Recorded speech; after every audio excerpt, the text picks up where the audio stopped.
Футболдан Қазақстан бірінші лигасының 8-ші туры аяқталды. Бұл кезеңде жергілікті Каспий командасы елордалық Астана М командасын қабылдады.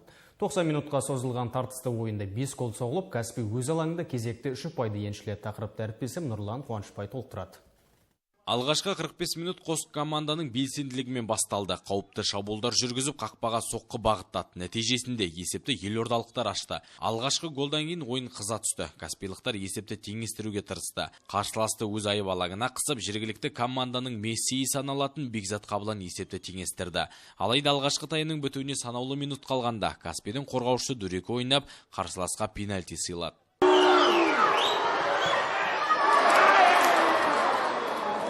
Екінші таймда команда құрамаларында өзгеріс болды. Каспийдің орталық қорғаушы жарақат алуына байланысты алаңға жартылай қорғаушы шығып тактика өзгерді. Ол да өз септігін тигізді. Өйткені бірінші таймда есе жіберген жергілікті команда екінші бөлімінде қайтарымсыз 2 гол соқты. Алаңға шыққан ойыншылар өз үлесін қосып, жанкүйерлерге жеңіс сыйлады.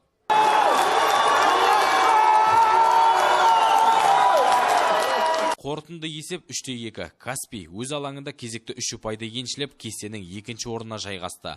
Айта кету керек, орталық алаңдағы ойынға 3000-нан аса көрермен жиналды. Бұл бірінші лига матчтарының арасындағы үздік көрсеткіш болып табылады.